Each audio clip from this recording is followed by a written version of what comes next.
Your dreams, goals and desire, aspirations, it's good that you spend little more time on it and see, will this really mean something to you even after 25 years, 50 years? If you're in your deathbed, will it still mean something to you? You must look at it. Whatever you're aspiring for, whatever you're dreaming of, whatever goals you have set, will it really mean something? Because most of these goals are traps. They're just traps. You get in, it's only one-way street, you can't turn back. I want you to look at this, because many of them are older than you. You ask them what they dreamed of at 18, they're fortunate it didn't come true.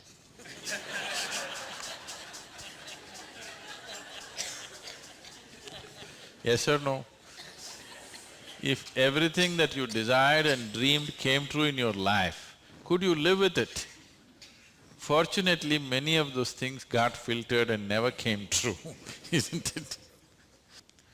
So, it will be very good if anybody of your age, if they want to decide and fix the goals of their life, it'll be very good if they take a break from all influence that's around them.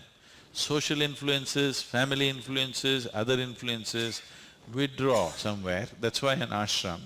Withdraw somewhere, sit down, meditate, bring yourself to a certain level of clarity and joy. When you're very happy and clear, you must decide. Not in desperation you set goals. Desperate goals that you set will mean a lot to you at that moment. Tomorrow morning you look, you don't know why you're tangled up with it. So, it'll be good.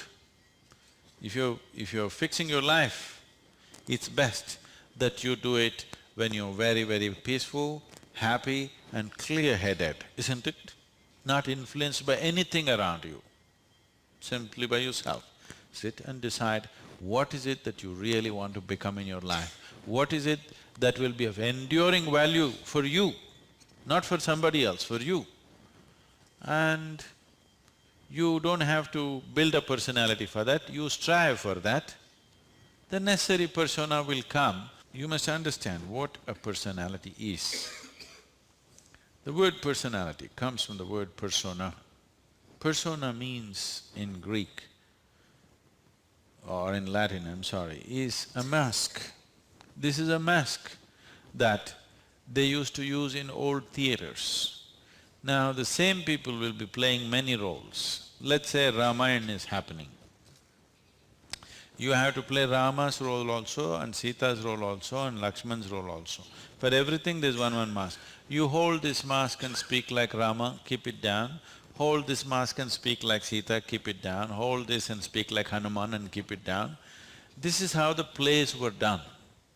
So it is those masks which were referred to as persona. So personality means you held a mask and mask got stuck to your face. You couldn't pull it out. That means you have a personality. Personality is something that people are trying to develop because they have no sense of being. Instead of the real thing, you're trying to concretize the fake thing. If you are in touch with your being, why do you want a personality? It's not necessary. You can be a different kind of personality in different places. You are actually already. Or are you stuck with one personality? Some people are. People who are simplistic in their head have only one personality. Others have different personalities in different areas of life, isn't it? If you had seen me before, like 1999, that is before the consecration of Dhyanalinga, I was a completely different kind of person, okay? To such an extent, everything about me was so different. Well before that things happened that was beyond me, but this was conscious. At that time I was single-minded towards a certain purpose, I was in a certain way. So I never thought I will live beyond that, but somehow things happened. Then I thought, okay, now that the work is over, let me change my personality completely. To fulfill that, I had acquired a certain kind of personality, and now that it's over, I thought, let me change it. And I told people around me, see, I'm going to change my personality. Don't be shocked, I'm still the same guy. They said, no problem, this. I said, just hang on, because things will change. Everything about me will change, the way I operate will change, the way I speak will change, the way I dress will change, the way I do, everything will change. They said, no problem, we know you, we love you with this. I said, that's okay, hang on tight, because when things change, people fall off. Lot of people fell off because they couldn't believe. Where is that person that they knew? That person just evaporated, you know This is a new person, they can't identify with this new person. I told them and changed. In spite of that, they fell off, so many of them. So many of them who were very dear to me and very close to me, they fell away because I changed so dramatically. And I told them I'm going to change because one phase of work is over, now it's time to change my personality. The way I look, the way I dress, the way I speak, the very way I am, everything about me. I even changed what food I like. I changed my personality, so I thought I'll change my food also. So personality is something that you have taken on, but you have become so unconscious about it that you think it's for real. You're asking how to develop, that means you're making it up, right? Another word for developing is making up, isn't it? You're making it up. Make it up whichever way is suitable for your kind of activity, but you must be able to keep it down. If it gets stuck to your face, then it becomes misery. Then all suffering will come to you. You can take on any kind of personality, but when you want to keep it down, you must be able to keep it down. There was a sage. He was so wise. People went to him and crowds gathered. Then the king went to him and the king saw such a wise man should be in his court.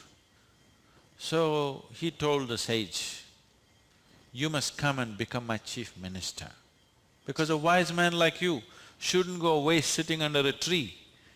You must be useful for the people. The sage said, see, that's fine, but I have a condition. You must give me a room in your palace where I will spend every day 1 hour. You should never peep into that room, you should never ask me what it's about, you should never break into it, nothing. This room should be left unexplored by yourself, your servants, your secret agents and everybody. King thought, that's not a problem. What's the problem with me? You want your room, why do I want to look into your room? Take it. Then whenever any important meeting is to come, this man who's sage, now who's become a minister, so he's wearing appropriate clothes for the palace, but he goes in to this room and locks himself for 1 hour and comes out. A few months and years passed, but then after that king's curiosity, it even got us to Mars. He wants to know what the hell is he doing inside. So rumors started all around, oh, he's doing something, he's got somebody inside, maybe he's an enemy agent, he suddenly landed here, what is he doing there, what is he doing there? Everybody, the whole palace started buzzing around with what is he doing in this room. Everybody wants to see what's in the room, but it's always locked, he goes in, spends time there and comes out. Especially when something important is to be done, he goes in. All kinds of rumors happened. So, one day king couldn't hold it. King asked this man, "I want to see what's in that room." He said, "Well, there's a promise you've given me. If you break the promise, I will leave." So he contained it. He doesn't want to lose the man. He's too wise. And then his other courtiers started talking, "How can you allow this? We don't know what's happening inside. It could be dangerous, it could be this, it could be that." One day when he was not there, they broke open the door and went inside. They looked around, the room is empty, no furniture, no nothing, just empty room. They looked, nothing. Then what does he do here? Then in one corner they saw very, worn out clothing hanging there and a begging bowl. They went. They couldn't make out what this is. Then he came in. He said, "Well, you wanted to see, you have seen." The king asked, "What do you do here?" He said, "Whenever I want to make any important decision, I come here, wear my worn out clothes and sit with a begging bowl clearly, that I don't want to be caught up with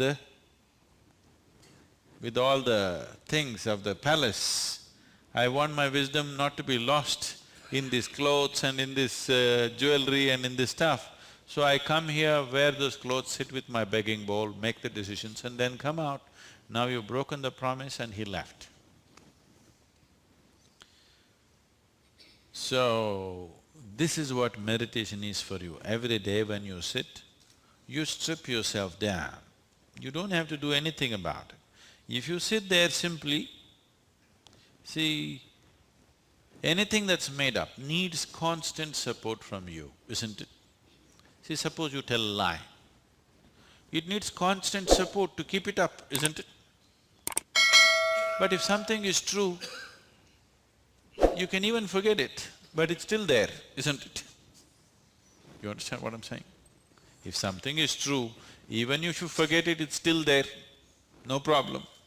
But if it's a lie, you have to keep it up. Your personality is a lie. Your being, your existence is the truth. You don't have to keep this up. This will be anywhere there. What you make up for the sake of the society, to function in the society, you need a certain kind of makeup. You must be able to keep it down. If you're going to bed fully made up, then something wrong with you.